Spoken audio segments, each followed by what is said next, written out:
Hello, this is Rebecca from Housekeeping on a Dime, and today I want to talk to you a little bit about consignment shopping and consignment selling. So if you're like me, you follow the Minimalist Mom and other people and groups about minimalism.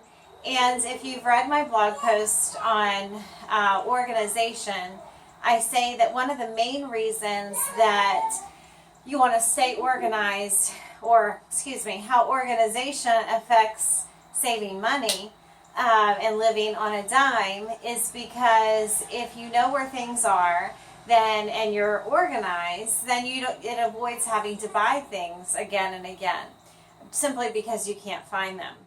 So one of the ways that we can, of course, be organized is to be minimalized and to declutter. And so when you watch The Minimal Mom, I know it can get a little frustrating because you think, oh, but I can't just give this stuff away. I really need to sell it. So you try to sell it, and if it doesn't sell, then it comes right back into your home, and it's not fun, and it's challenging. And so if you're a stay-at-home mom like I am, or stay-at-home dad, or whatever, you're always trying to make some money. So today I want to talk about consigning and how that process works. And if I can remember everything to tell you, I'll do it. Otherwise, I'll write another blog post on this. So there are many different consignment shops you can choose.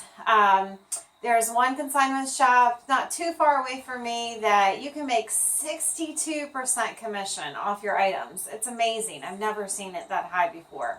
The problem is that consignment shop is only open for consignment 3 days a week in the morning. I'm a homeschool mom. That's when I need to be home teaching my kids. I did consign there one time. I did feel super guilty, but we were moving, and so I was like desperate to get the good stuff out of the house and make the most money off of it that I could. So I don't get there on a regular basis. That's kind of more for an emergency.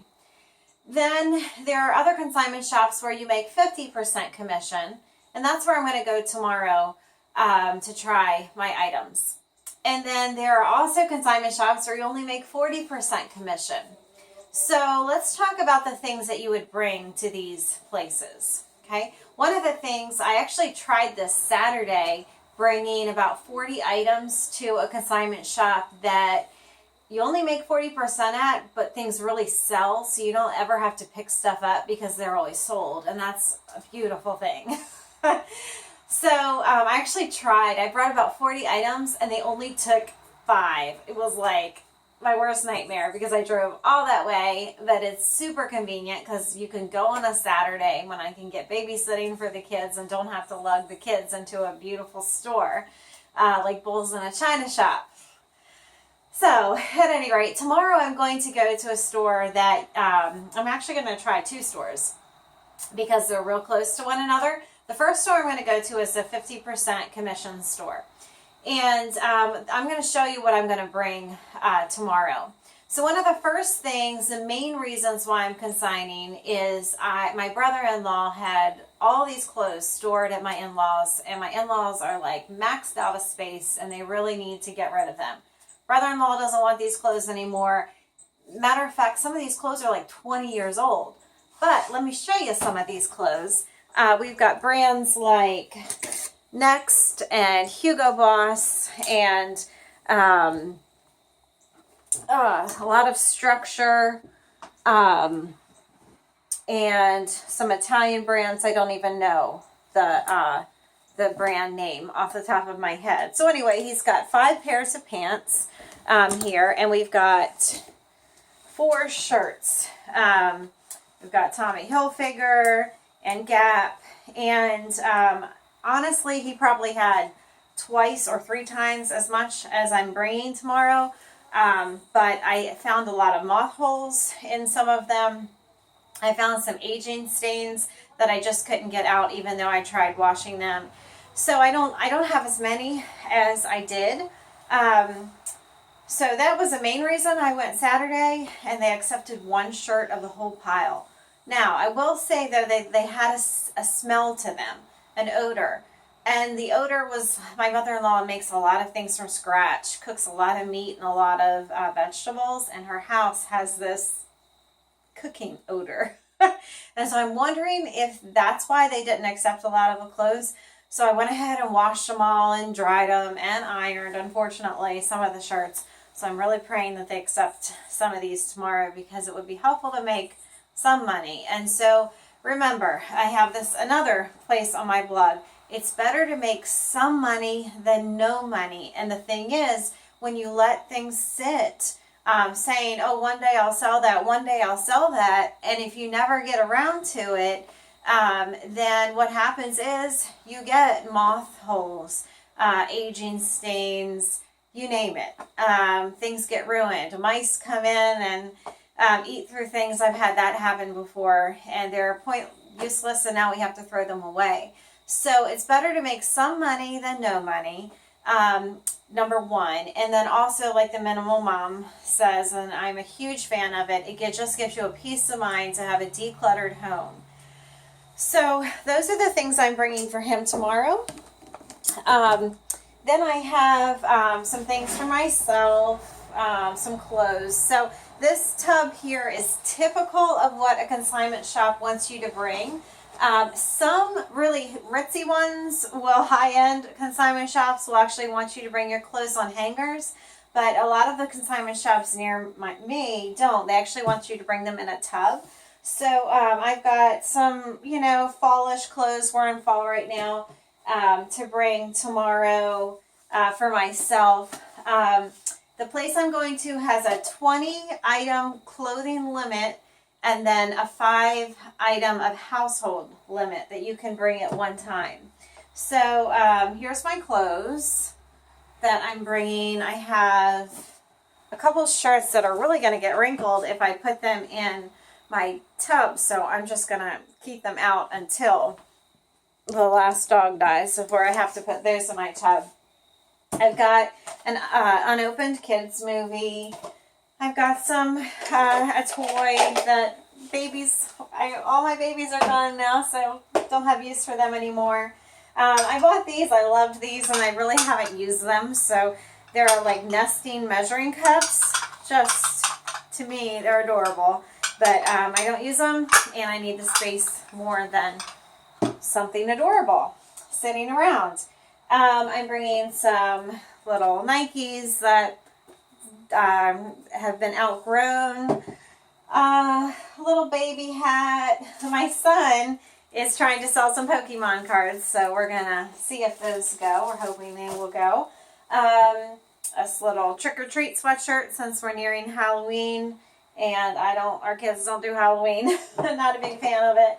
And I have a shower curtain here, which is, I'm hoping I actually bought it from a consignment shop at one time, not on the dollar rack, I might add.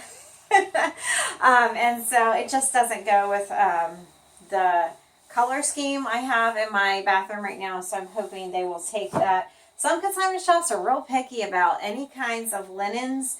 They say they have to be new with tags, so watch that. So your best consignment shop is going to have it all spelled out on a website, what they will accept and what they won't accept. And unfortunately, some of them are so organized that they will every week tell you, we're accepting this, we're not accepting that. And so you have to really stay on top of what they'll take and what they won't. And it can get exhausting, I will admit.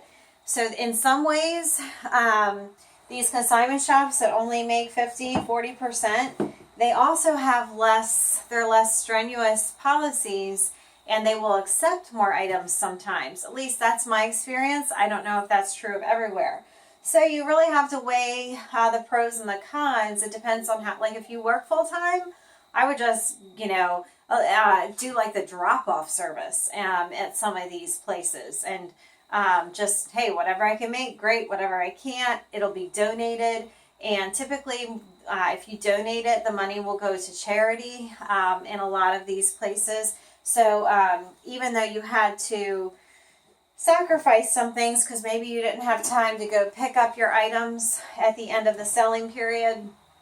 At least, you know, you made something, I'm sure, because they accepted things knowing that they would sell. Or I don't know what my or was. That's terrible. So what my plan is tomorrow is I'm going with 20 or so, 25 of good items, my better items, to the first thrift shop where I make 50% commission. And then whatever they won't take, then I plan on taking to the next consignment shop, which is closer to my house, which I only make 40% commission, to take the things that they won't take, or the things that I'm not going to bother wasting my 25 limit because I think they're not as good. And I have those packed away. I'm not going to show those to you today for the sake of a long video.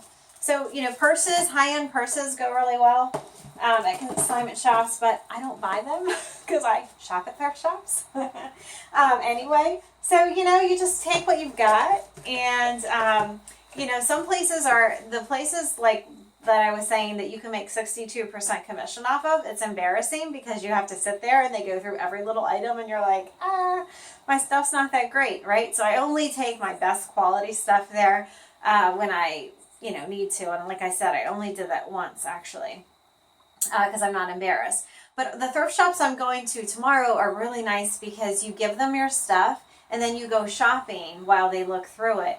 You don't have to sit there as they price every little thing. So, you know, there's a lot of, you know, doing a tutorial on consignment shopping is like, you know, tons of different unique ways that your consignment shops could run, but I'm trying to cover as much as I can. And then also another factor that might be important to you, which it is to me, is some consignment shops have a really nice online portal where you go in and you can actually see all of your items that have sold. You can see the items that haven't sold, and you can see the price that they put on the item. So then when you go to pick up, it's so much easier. You know what you're going in to find. And then also you can decide, hey, I sold enough. I'm good. I'm not going back. I don't have the time anyway, right? Which is often the case. So a lot of people do that. They don't have the time to go back to pick up their items, so they don't. So then what does the consignment shop do with those items? Well, at first they might mark them 50% off. Okay, so now let's go into shopping at consignment shops. Because a lot of people think, oh, consignment shops are too pricey, so I'm not going to go there. I'm just going to stick with thrift shops if I really want to live on a dime. But honestly, I have discovered so many benefits of consignment shopping. Number one, many times they're not more expensive. They're cheaper, at least than the price of Goodwill or the Salvation Army, many times. And then you also, even if they're not cheaper, maybe they are a little bit more expensive, but you feel good because you're helping out other people just like you who are trying to make a little bit of money, trying to make a dime. And so you feel a little bit better sometimes spending a little bit more on an item just because of that reason. Also, one of the things that I just love about shopping at consignment shops over thrift shops is that typically you don't have to go through the dirty stuff. You're supposed to bring everything in washed, and that's a great thing, asset I find. And then also you don't have to bother like going through all this stuff, you know, that you never would want anyway. It's better stuff. So also consignment shops have sales. So they should have, you know, off of this color tag, 20% off. And then if it doesn't sell, then 50% off. And so you can shop those tag items. And then several of the thrift shops near me, after it goes through all of that, people don't come to claim their items. All of those items go into the bargain rack. And that bargain rack a lot of times is $1. So I can't tell you the wonderful things I have gotten for $1 for my house, for myself, for my kids, for my niece, for my sister, everybody. So don't overlook consignment shops. I think they're a really great place, and I never knew that and was surprised by that. So I will do a follow-up video with you to see what they took and what they didn't. One thing I did want to show you though is these. These are alphabet blocks that I made like 10 years ago. And they've been sitting, I tried to sell them myself to make 100% of the value of, well, I don't even know what the value was, but it took me a long time to make these suckers. And so I tried to sell them for maybe a couple years and like crafty flea market type places and never could unload them. They sat in my mom's cubby hole for 10 years and collecting dust. And so now I'm going to try at the second consignment shop where they are a lot more lenient and accept a lot more items. I'm going to try to unload these tomorrow, so I'm anxious to see whether they will take them, and I'll get back to you. The place I went to Saturday would not take them, so let's see if they take them tomorrow, and then we'll revisit this again. Okay, bye-bye.